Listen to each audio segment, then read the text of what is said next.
Hello everyone, welcome back to our channel science with us. आज का जो video है ये किसी टॉपिक को नहीं कवर कर रहा है। इस वीडियो में इसमें हम आपको ये बताएंगे कि जो बीएससी के स्टूडेंट हैं वो अपने क्वेश्चन पेपर को कैसे अटेम्प्ट करें ताकि वो ज़्यादा से ज़्यादा मार्क्स गेन करें। तो ये जो टॉपिक है question paper pattern and answer writing techniques, ये भी बहुत इम्पॉर्टेंट पॉइंट होता है किसी भी एग्ज़ाम में अच्छे मार्क्स पाने के लिए। क्वेश्चन पेपर पैटर्न, सबसे पहले आपको समझना होगा कि आपका क्वेश्चन पेपर किस टाइप का आता है, मतलब क्वेश्चन पेपर का टाइप क्या होता है। तो बेसिकली जो क्वेश्चंस होते हैं वो दो टाइप के होते हैं। आपके जो क्वेश्चंस होते हैं या तो वो ऑब्जेक्टिव टाइप के होंगे या वो सब्जेक्टिव टाइप के होंगे। ठीक है, तो अगर ऑब्जेक्टिव टाइप के क्वेश्चन है तो आपको क्वेश्चन अटेम्प्ट अच्छे से करना है। ठीक है, आपको बहुत ध्यान से सारे क्वेश्चंस को पढ़ना है और जो भी ऑप्शंस दिए उसको बहुत ध्यान से देखना है, अच्छे से उसको समझेंगे और फिर सही ऑप्शन को सेलेक्ट करेंगे। लेकिन चूंकि ये वीडियो मैं वीर बहादुर सिंह पूर्वांचल विश्वविद्यालय जौनपुर के अंडर ग्रेजुएट स्टूडेंट्स कौन से होते हैं? BA, BSc, BCom. ठीक है, तो स्पेसिफिकली ये जो वीडियो है वो बीएससी के स्टूडेंट्स के लिए है, उनके लिए बना रहा हूँ। ठीक है, और जो आपका पूर्वांचल यूनिवर्सिटी है उसमें जो क्वेश्चन पेपर होता है वो सब्जेक्टिव टाइप का होता है। ठीक है, तो चूंकि ये सब्जेक्टिव टाइप के आपके क्वेश्चन पेपर आते हैं तो आपको आंसर राइटिंग टेक्निक्स पे भी फोकस करना होगा। ठीक है, आप जितना अच्छे से आंसर को लिखेंगे आप उतना ही अच्छा मार्क्स पाएंगे। अब अगर हम इस आपके क्वेश्चन पेपर की बात करें तो बेसिकली आपका जो क्वेश्चन पेपर है वो सब्जेक्टिव है। ये तो पहला इंफॉर्मेशन हो गया। दूसरा इंफॉर्मेशन ये है कि इसमें 3 सेक्शन है, 3 सेक्शन। जो पहला सेक्शन है आपका वो very short answer type question है, उसमें पूछे जाते हैं। सेकेंड सेक्शन, ठीक है, जिसको आप सेक्शन बी के नाम से भी जानेंगे, इसमें आपको शॉर्ट आंसर टाइप क्वेश्चन पूछे जाएंगे, शॉर्ट आंसर टाइप क्वेश्चन। और जो थर्ड सेक्शन है जिसको आप सेक्शन सी कहेंगे, उसमें आपसे लॉन्ग आंसर टाइप क्वेश्चन पूछे जाएंगे। ठीक है, तो आइए शुरू करते हैं। हर एक सेक्शन को अच्छे से समझना और उसमें किस तरीके से हम आंसर करेंगे उसके बारे में हम बात करेंगे। तो सबसे पहले हम लोग सेक्शन ए की बात करते हैं। तो उसका इंस्ट्रक्शन देखिए, हमने आपके क्वेश्चन पेपर से इंस्ट्रक्शन को कॉपी कर लिया है। ठीक है, तो सेम इंस्ट्रक्शन आपके क्वेश्चन पेपर में दिया रहेगा। तो सेक्शन ए जो है वो आपका very short answer type questions इसमें होते हैं। ठीक है, और सेक्शन ए के सारे क्वेश्चंस आपको अटेम्प्ट करने हैं। ठीक है, 2 बातें हो गई। तीसरी बात क्या है? नंबर ऑफ क्वेश्चंस कितने हैं? तो आपके 10 क्वेश्चंस हैं, मीन्स आपको 10 क्वेश्चन अटेम्प्ट करने हैं वेरी शॉर्ट में। मीन्स सेक्शन ए में जितने क्वेश्चन दिए हैं आपको सारे अटेम्प्ट करने हैं। क्वेश्चन की संख्या जो है वो 10 है, तो आपको 10 के 10 क्वेश्चन को अटेम्प्ट करना है। ठीक है, चौथी बात क्या है कि आपका हर एक क्वेश्चन जो है वो 3 मार्क्स का है। मींस जो सेक्शन ए आपका है वो 10 क्वेश्चन मल्टीप्लाइड बाय 3, टोटल जो है वो 30 मार्क्स का है। ओके, अब देखिए 30 मार्क्स काफ़ी अच्छे मार्क्स हैं। तो सेक्शन ए को में ही आप 30 मार्क्स अगर चाहेंगे, अगर अच्छे से अटेम्प्ट करेंगे तो काफ़ी ज़्यादा से ज़्यादा मार्क्स को आप यहाँ पे पा सकते हैं। क्यों मैं ये बात कह रहा हूँ? क्योंकि एक तो नंबर ऑफ क्वेश्चन ज़्यादा है। ठीक है, और अगर आप अच्छे से आंसर करेंगे तो हर एक क्वेश्चन पे आपको अच्छा मार्क्स मिलेगा। तो ओवरऑल जो मार्क्स होंगे आपके इस 30 में से अच्छे मार्क्स आप गेन कर लेंगे। मैं ये कह सकता हूँ कि 24 से 27 या 21 से 27 के बीच में आप मार्क्स अगर अच्छे से अटेम्प्ट करते हैं तो आसानी से गेन कर सकते हैं। ठीक है, अब इसमें जो लास्ट पॉइंट है, 5वां पॉइंट, वो ये कह रहा है कि जो आपको आंसर लिखना है वो नॉट मोर देन 50 वर्ड्स की बात कर रहा है।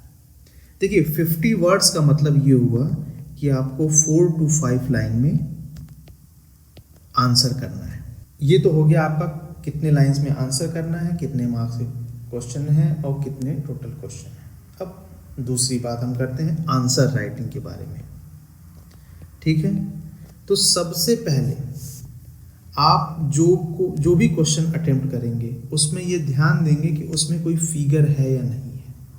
ठीक है, तो जो भी क्वेश्चन अटेम्प्ट करेंगे उसको थ्योरी, मतलब सपोज आपसे पूछ लेता है कि नॉर्टन्स थ्योरम को आप स्टेटमेंट उसका लिखिए, तो आप उसका स्टेटमेंट लिखेंगे, वो जो कि थ्योरी होगी, और साथ ही साथ उसका एक फिगर भी बनाएंगे। मींस आप थ्योरी को with the help of figure के एक्सप्लेन करेंगे, अगर वो थ्योरेटिकल क्वेश्चन है। अगर उसमें फिगर नहीं है तो कोई बात नहीं। अगर आपका कोई इक्वेशन पूछ रहा है या उसमें कोई छोटा मोटा डेरिवेशन वाले क्वेश्चन आ गए, ठीक है, उस केस में जब भी आप फाइनल इक्वेशन को डिराइव करेंगे, ठीक है, तो हमेशा उसको एक रेक्टेंगुलर बॉक्स में लिखेंगे। उससे क्या होता है, जब भी एग्जामिनर जो होते हैं जब वो कॉपी चेक करते हैं, ऐसा था नहीं बस आपकी एक कॉपी है, वहाँ पे बहुत ढेर सारी कॉपियाँ होती हैं, तो कॉपी चेक करते समय जैसे ही रेक्टेंगल बॉक्स में कोई क्वेश्चन दिखता है तो उनको ये समझ आता है ओके इस क्वेश्चन का ये आंसर यहाँ पे फाइनली स्टूडेंट ने लिखा है। फिर आपका अगर इक्वेशन या जो भी डेरिवेशन का फाइनल इक्वेशन होगा जो अगर सही है तो पूरे मार्क्स मिलेंगे, अगर गलत है तो आपको मार्क्स नहीं मिलेंगे। ऐसा नहीं है कि आपने गलत चीज़ भी रेक्टेंगल बॉक्स में लिख दी और आपको फुल मार्क्स मिल जाए। तो सबसे इम्पॉर्टेंट चीज़, आपको सही आंसर पे ही मार्क्स मिलेंगे। ठीक है, जैसे मैंने पहले कहा कि थ्योरी और फिगर है, ऐसा नहीं कि आपसे क्वेश्चन कुछ और पूछा जा रहा है और आप आंसर कुछ और कर रहे हैं, उस पे मार्क्स नहीं मिलेंगे। आप अगर सही लिखेंगे थ्योरी, उस थ्योरी को with the help of figure आप एक्सप्लेन करेंगे, तभी जाके आपको अच्छे मार्क्स मिलेंगे। ठीक है, तो सेक्शन ए के बारे में तो हम लोगों ने बात कर लिया, जो कि very short answer type question हैं। 10 क्वेश्चन होते हैं, हर एक क्वेश्चन 3 मार्क्स का होता है, और आंसर आपको जो है 50 वर्ड से ज़्यादा नहीं करना है। कहने का मतलब ये होता है कि 4 to 5 लाइन में आपको अपना आंसर दे देना होगा। ठीक है, अब आइए हम लोग सेक्शन बी के बारे में बात करते हैं। तो मैंने पहले ही बताया कि ये शॉर्ट आंसर टाइप क्वेश्चन है। इस सेक्शन बी में टोटल जो क्वेश्चन होंगे वो 8 होंगे। इन 8 क्वेश्चन में से आपको केवल 3 क्वेश्चन अटेम्प्ट करना है, और हर एक क्वेश्चन जो है वो 10 मार्क्स का होगा, विच मीन्स कि आपका जो सेक्शन बी है इसमें 3 क्वेश्चन है, हर एक क्वेश्चन 10 मार्क का। इट मीन्स कि ये भी आपका 30 मार्क्स का है ये सेक्शन बी। ठीक है, लास्ट बट नॉट लीस्ट, आपको जो आंसर है नॉट मोर देन 200 वर्ड्स में देना है। 200 वर्ड्स का मतलब 18 to 20 लाइंस में आपको आंसर लिखना है। अच्छा, आप डाउटफुल होंगे कि सर आपने 18 to 20 क्यों कहा? तो रीज़न ये है कि कुछ लोगों की हैंडराइटिंग काफ़ी छोटी होती है, तो उनके केस में 18 लाइन, कुछ लोग बड़ा लिखते हैं, उनके केस में 20 लाइन।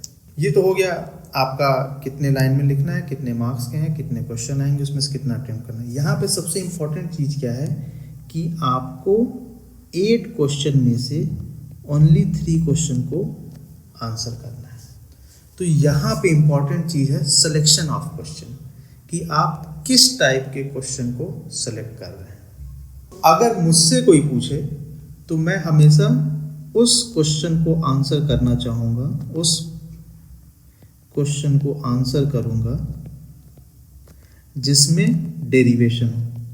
डेरिवेशन होने की वजह से आपको मार्क्स जो हैं वो अच्छे मिलते हैं, पहली चीज़। अच्छा, अगर डेरिवेशन है, मोस्ट प्रॉबेबली ज़्यादा से ज़्यादा संभावना है कि उसमें आपको फिगर भी होगा। जैसा मैंने जो भी यूनिट को कंप्लीट कर लिया है, आप मेरे प्लेलिस्ट में जाके देखेंगे, जो भी डेरिवेशन मैंने किया उसमें फिगर ज़रूर बनाया है ताकि आपको समझने में आसानी हो। और जैसे ही आप डेरिवेशन के साथ फिगर बनाते हैं, एग्जामिनर को ये समझ में आ जाता है कि इस स्टूडेंट की अंडरस्टैंडिंग काफ़ी अच्छी है। तो मैं हमेशा आपको सजेस्ट करूँगा कि अगर आपको 8 में से 3 क्वेश्चंस अटेम्प्ट करने हैं तो कोशिश करिए कि डेरिवेशन वालों को पहले अटेम्प्ट करिए। इन केस आपने प्रिपरेशन की है, कुछ टॉपिक आप नहीं प्रिपेयर कर पाए हैं, उस केस में अगर आप थ्योरी वाले क्वेश्चन को अटेम्प्ट कर रहे हैं,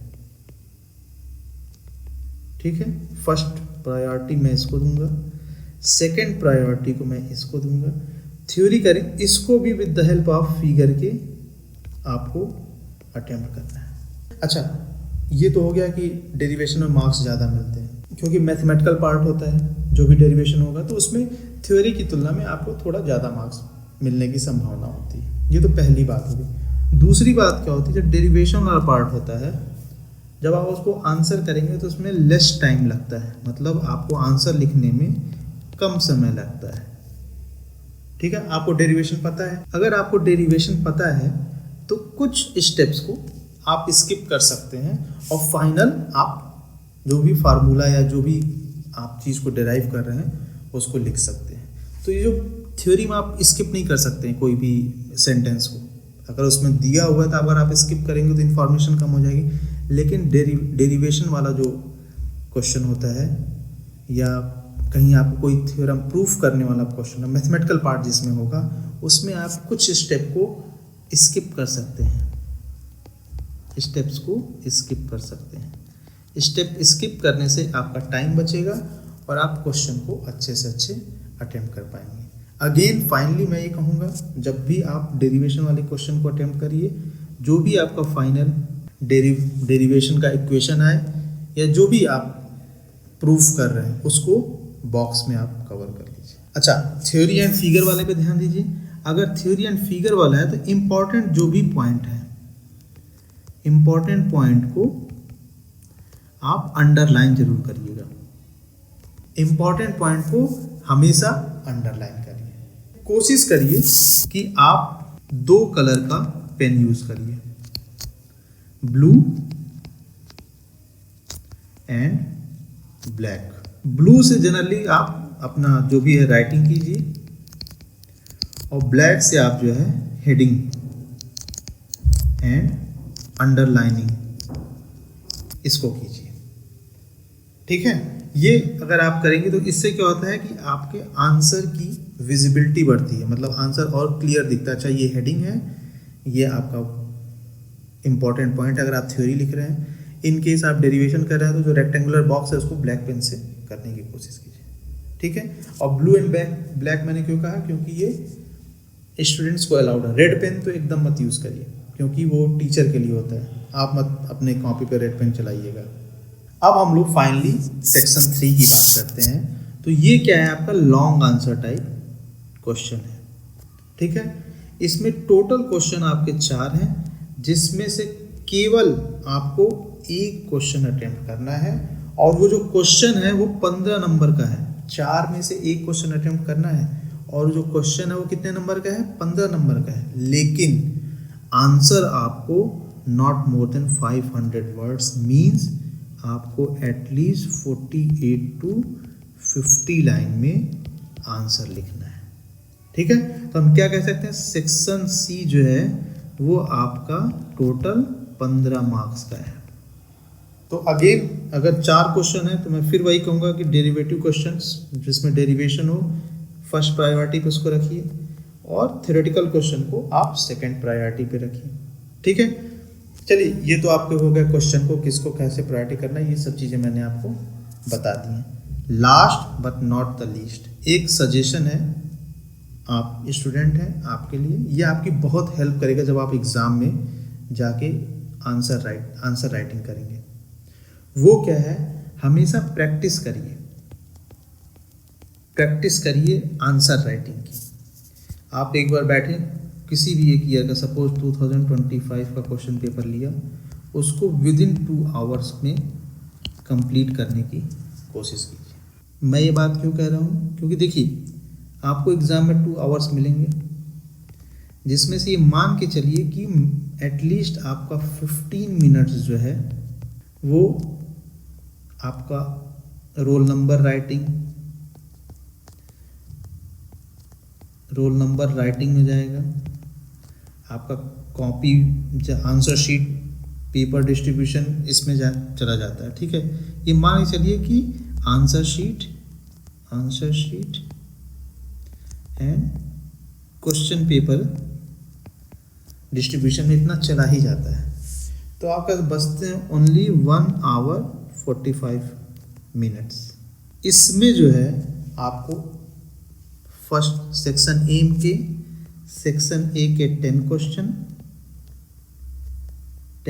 को अटेम्प्ट करना है। सेक्शन बी के आपको 3 क्वेश्चंस को अटेम्प्ट करना है और सेक्शन सी के आपको 1 क्वेश्चन को अटेम्प्ट करना है। इट मीन्स 14 क्वेश्चंस आपको अटेम्प्ट करने हैं। ठीक है, और ऐसा है नहीं कि आप जैसे लिखने बैठेंगे सब कुछ अपने आप लिखते चलिएगा, आपको कुछ सोचना पड़ेगा, समझना पड़ेगा। उस केस में इसीलिए मैं कह रहा हूँ कि आपके पास ऑन एंड एवरेज अगर मैं देखूँ तो जो टाइम है वो बहुत ज़्यादा टाइम नहीं है। तो अगर आप खुद से बैठ के अपने क्वेश्चन पेपर को प्रैक्टिस करेंगे तो आपकी राइटिंग स्पीड इम्प्रूव होगी।